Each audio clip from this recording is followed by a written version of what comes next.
have something very interesting here. I know Benedetto almost 25 years. He used to work with a microchips company called RS, Electro. And we did a project in Bahrain with INI, which under it is Italia Penti, and did another company called Thermomechanica. So one of them for the power station, the other one for the refinery of Bahrain. And he was supposed, among the people, to be the project manager. But unfortunately, he loved that company, stayed with them over 25 years, and then he been headhunted by Ferrari. So I was expecting him to be like me. So my heart inside is a red color, hat, okay, my watch. I have a pen also red, all Ferrari. But he came with a classical suit, you know.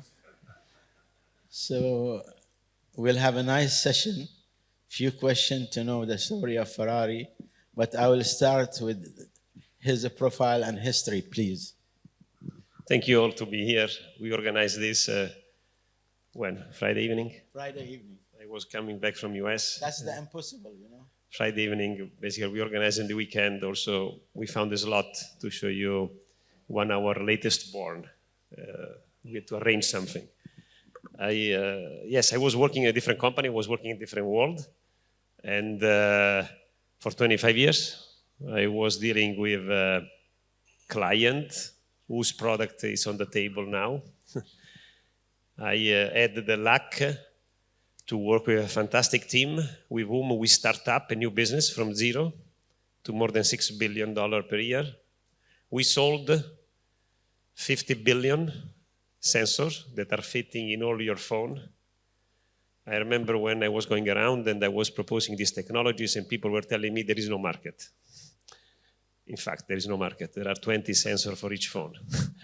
And after that, we have been going in many other different fields, from cars to space, healthcare, industrial. But after what happened in this quarter of century, that more and more the final client started to treat the semiconductor people as a slave. What does it mean? You own the application and you tell the semiconductor chip maker what they have to do. And I did not feel well because I like to be a little bit more creative.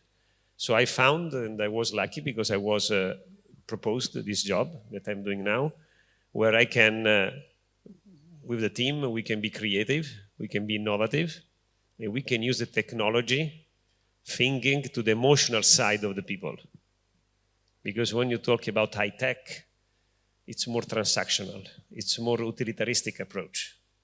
When you talk about a product such as Ferrari, well, Ferrari is a product emotionally useful. It's not functionally useful. And then I felt a little bit more, let's say, I recovered. My wife said, you were a black and white picture, now you are again a colored picture. So, though the color of the hair changed, but I mean, she also is the same age, so it's okay, we are changing both. Anyway, since said that, it's 5 years I am in Ferrari. I'm very happy because I can know a lot of people from all over the world, and dealing with the final client in B2C, not B2B, I found it more nicer, more growing for me from a personal and professional point of view. So I took also this opportunity to come here because I could know people from a different network.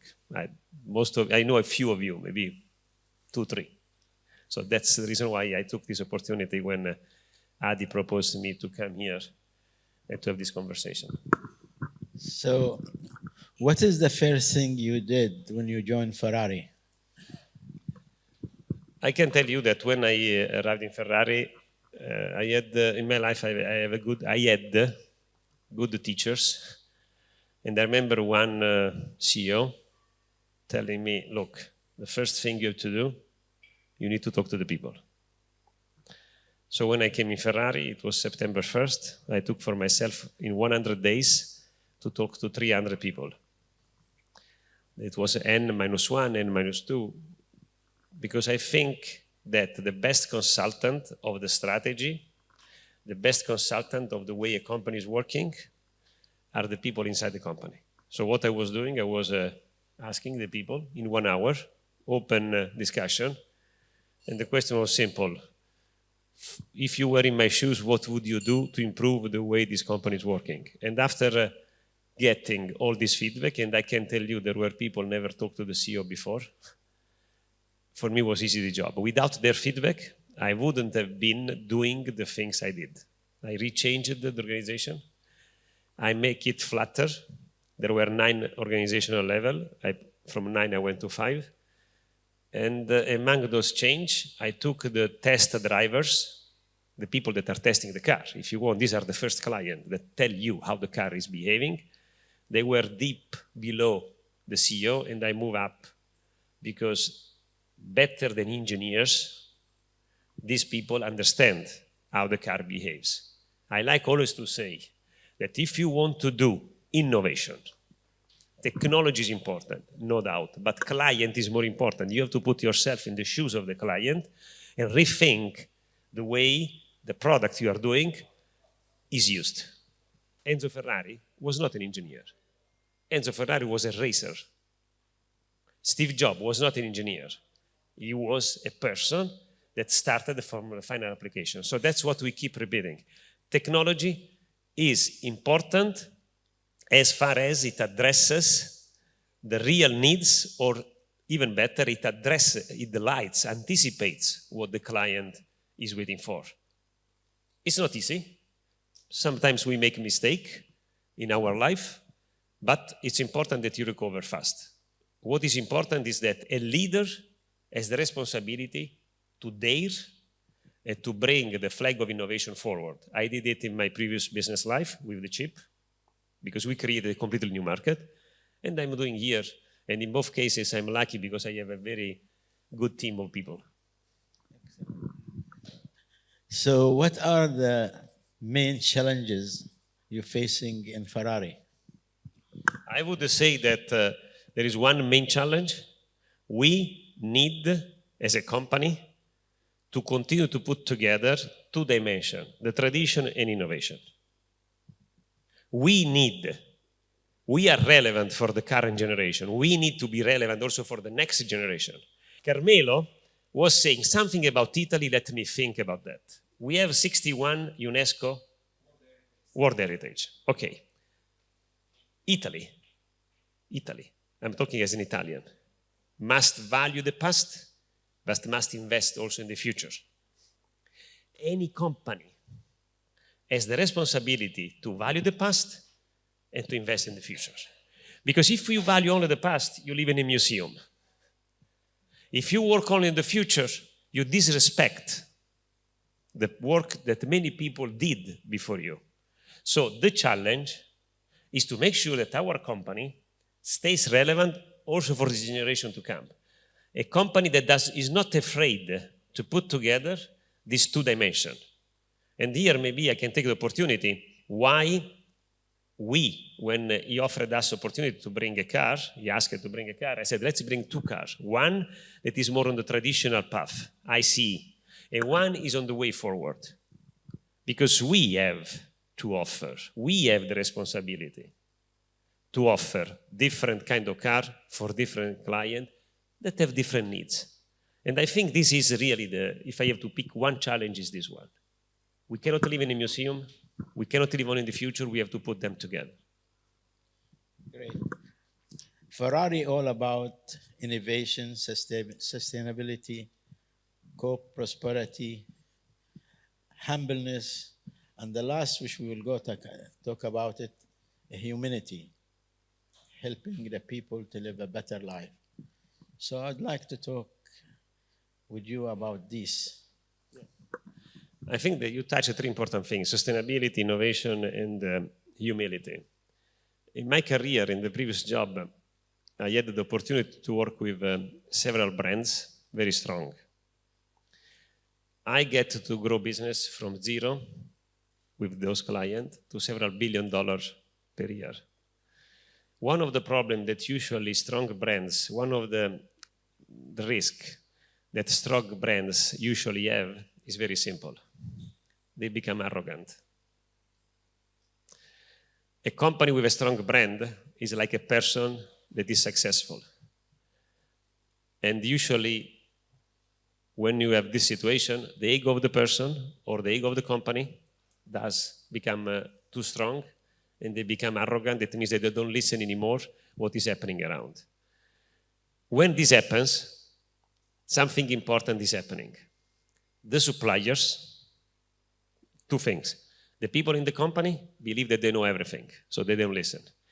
The people around the company, for example, the suppliers that are very important for innovation, they are not anymore in love with you. They do the job for you because they are paid. They don't put anymore the love and the passion.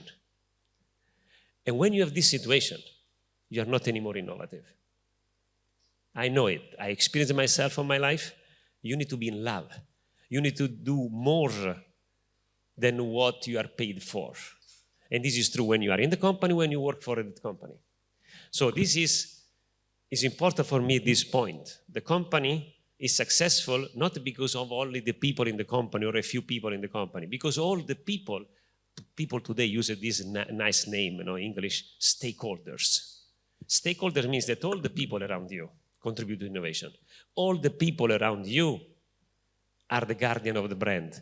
All the people around, in this case, the prancing horse, are the people that make this possible, this marriage between the past and the future. And in this, since the beginning, we have been caring a lot about sustainability. I'll tell you a few things that for me are very relevant. First of all, I like to say that the green is black. Green is black because the bottom line here on the right side of the balance sheet of the P&L can be also black, not necessarily red. And how do you do this? I'll tell you a few things.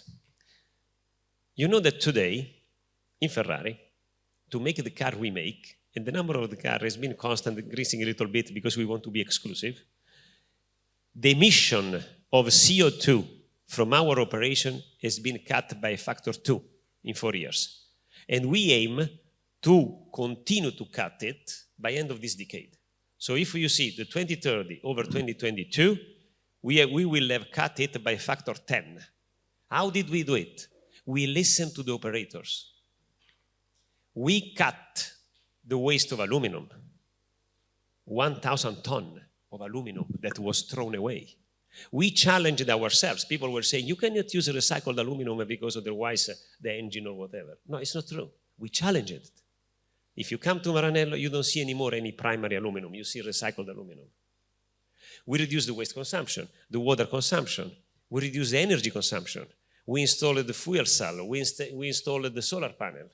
To cut the story short, by end of this decade, we will have 10 times less emission from our own operation, and we will cut by 25% the emission that are coming from our suppliers. So, humbleness, that means listen to the signal around you. Innovation and sustainability, they need to work in a virtuous cycle. That is important. That's what we are trying to do. Sometimes we make a mistake, fine. It's important we recover. So before we go to humanitarian reason, I would like you to mention very briefly about Formula One and Ferrari, FF. He told me they spend 700 million euro per year in all the races. Okay, so a little bit about the Ferrari and the Formula One. Let's put it this way. Today, as you know, the Formula One, the expenses are regulated by the budget cap. Okay, so there are strict regulations that obviously you have to cope with. So it's not one company spending more or less. All the company more or less spend the amount of money. It depends if you make everything inside or if you do something outside, let's say. What does it mean Formula One for us? What does it mean sport for us? Because this company started in 1929 as a racing team. I think being in sport means three things for us. Maybe the most important thing it means it remembers every one of us that you may win, but you may lose the following weekend. It means that you have always to be alert, and you cannot give for granted that you know the reality around you. I think that as a company, having a competitive sports team in the company allows you to understand that the past success does not imply future success. I think this is an important message from a mindset point of view. The second message is that when you have a sport team, you can try technology solution without homologation for the road car, and then you can develop and you can move this to the sport car. And the wheel of Formula One is spinning faster than the innovation wheel of the sport car. So you can, in our Luce, there are some innovations that are coming from Formula One. And we can be fast because we have the opportunity to test this technology on the road. 3 is more a commercial value, but it's very important. It is a universal platform that is known all over the world. And now there are 24 Grand Prix, maybe this year 22 because of the issue that we know. But it's a place that helps us to get to know other partners with whom there is not only a commercial relation, a sponsorship relation, but there is also a deep technical and human relation. Because again, among the stakeholders of our community, there are also the sponsors and the partners, as well as the people in the territory around us, for whom we do a lot of investment in the sport, in the health, and in the education. We announced a few months ago that by 2029, it means 100 years after Scuderia Ferrari started, we will open a school in Maranello that will make sure that the people know how to use the brain and the hand, because we want to make sure. Vocational. Eh? It's called vocational. Okay, I did not know. Not only teaching, but practicing. I think it's important because more and more with AI, we run the risk to be able only to use the keyboard, okay? I think that when you have to make a Ferrari, it's not a keyboard. It's not an NFT in the metaverse. It's a physical object inside which you enter and you have a nice experience. So we want to make sure that on the education side, in light of co-prosperity, we are taking care, again, of the next generation of the people that will take care of the Ferrari for the next generation. So that's what we do. So the last thing, he has a unique name. The first name is mean blessing. And the second called winery. So blessing winery. Breakfast with wine. So we take the blessing, we come up to something unique. We all know that when we come to this life, we come empty-handed. When we go from this life, we go empty-handed. But we should leave something for a human being to remember us, charity, philanthropy. So I discussed with him something unique, and we're going to put it for you. First, before I say, I want to see every people who have a Ferrari put his hand up. The people who has Ferrari, can they put their hand up? Only one? So there's a good market. Oh, there is one there? Thank you. 3. Okay. So for those who doesn't have a Ferrari, we have something. It means everyone. We have something very unique for you to own a Ferrari for 10,000 euro. How it works. And that goes for charity and philanthropy and the school project. So we're going to have a raffle for 100 raffles, each one at 10,000. And that will buy a Ferrari car, and the rest will go for philanthropy. Okay? So if we could not get except 3 for 30,000, we're going to go to our next summit, and we'll do it till we get the 100 tickets sold. And only 3 tickets per person. He cannot have more than 3. Because maybe some people has got a lot of money, he will buy 3 tickets or 5 tickets. So, but it is worth it to put 10,000 for charity, and you might win a car. And this is not like all the duty-free around the world. They sell 1,000 tickets. Hardly you might get it, you know. Here is only 100. But don't forget the end of it goes for charity, philanthropy, to leave a legacy for that human being. So anybody would like to participate, he might win a Ferrari for 10,000 euro. I would like to make a clarification, just, okay. No, it's important because, okay, yes, we met several years ago. We get to know Friday evening, and he was very bullish to have us here. And he wanted to say, okay, you are in Italy, we want to do something special for this event in Italy. So we are doing something that we don't do, to be clear. It's the first time that we are doing it. We do it for the sake of this project, and because we have a long wait time for the car. And so he made this proposal, we examined it, and we said, okay, let's make it. And we put this strict limitation because we want to make sure that is a very exclusive possibility. So this is why we said 110,000, because all the money will go for this M-Tech event. You will get the money of the car, huh? Yeah, but this is different story. We have to. So I think this is important. So it's not going to be a standard for this event. No, Adi, this is want to be clear. We said about Italy because we want to contribute, and you contribute whatever for this M-Tech. So we want to preserve the exclusivity of our product, of our car, because it's important to make sure that our client feels respected, because we exist. Any company, I don't have to tell you, but any company exists thanks to clients. They are not to product, clients. They are the one who pay your salary. So we have 2 credit card machine here, huh? We don't take cash because you don't have 10,000 in your hand. Anybody would like to participate, they give us his name and we go from there. As I said, maybe 10 people want to go. In our next summit, maybe 30. So till we get the 100,000, okay, of 10,000, I beg your pardon, then the car will go, and then in front of all the people, and we'll have maybe some government people to do the draw. So it is authenticated, not me putting my name 10 times and I get it, So please, can we have applause for my friend? Thank you. Thank you.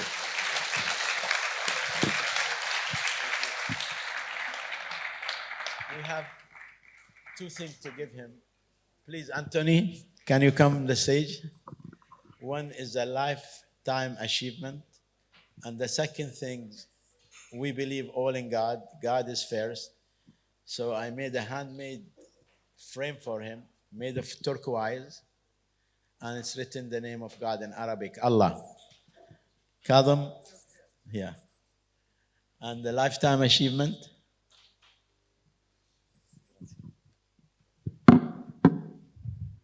Just a moment. Wait a moment.